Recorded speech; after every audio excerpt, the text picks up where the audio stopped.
अगर आप credit card user हैं या फिर आप क्रेडिट कार्ड के लिए अप्लाई कर चुके हैं या फिर आप क्रेडिट कार्ड अप्लाई करने का प्लान कर रहे हैं तो आपको बता दें कि आरबीआई की तरफ से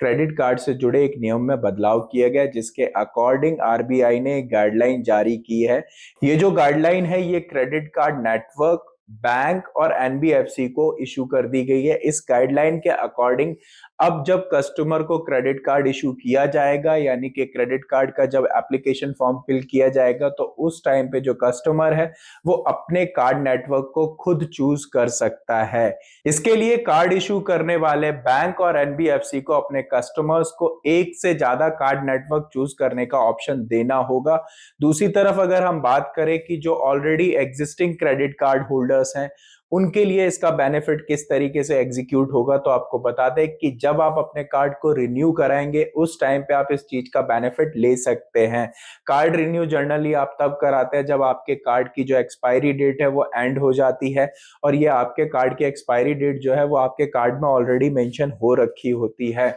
इस गाइडलाइन की अगर हम बात करें तो इस गाइडलाइन में कुछ बैंकिंग और एनबीएफसी ऐसे हैं जिनको यहाँ पे एक्सेप्शन है यानी कि छूट दे रखी है। जिन बैंकिंग और एनबीएफसी पर ये गाइडलाइन का नियम जो है वो लागू नहीं होता उसमें दो कंडीशन है। पहला जो कंडीशन है ये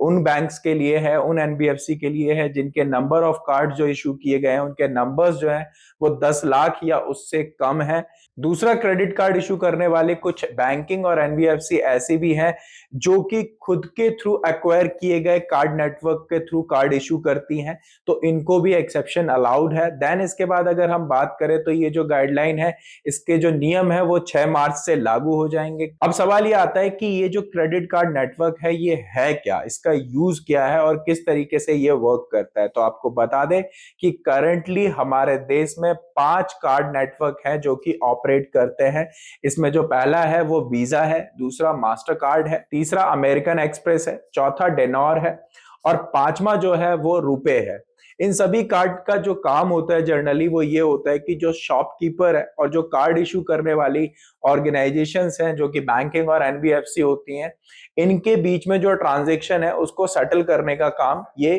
कार्ड नेटवर्क जो है वो करते हैं। ट्रांजैक्शन को सेटल करने के लिए ये जो कार्ड नेटवर्क है ये एक इंफ्रास्ट्रक्चर अवेल कराते हैं जिसके लिए ये लोग कुछ नॉमिनल फीस भी चार्ज करते हैं और ये जो कार्ड नेटवर्क है यही डिसाइड करते हैं कि कहां पर जो ट्रांजैक्शन है वो की जा सकती है और कहां पर ट्रांजैक्शन जो है वो नहीं की जा सकती। अब सवाल ये आता है कि कस्टमर को इसका क्या बेनिफिट मिलेगा। तो आपको बता दें कि जब आप कार्ड नेटवर्क का यूज कर रहे हैं तो उसकी जो प्लेटफॉर्म फीस है वो कहीं ना कहीं कस्टमर से चार्ज की जाती है और इन नेटवर्क्स पर कुछ हद तक कस्टमर्स को कुछ बेनिफिट भी दिए जाते हैं। तो कहीं ना कहीं अगर कस्टमर के पास चूज करने के ऑप्शन ज्यादा होंगे तो वो अपने हिसाब से अपनी सहूलियत के हिसाब से चेक करने के बाद चार्जेस और फैसिलिटीज को चेक करने के बाद वो सेलेक्ट कर सकता है कि उसे कौन सा कार्ड चूज करना है। लाइक अमेरिकन एक्सप्रेस की बात करें या हम बात करें रुपए की या फिर हम बात करें वीजा या मास्टर कार्ड की, तो जो भी चूज करने का ऑप्शन रहेगा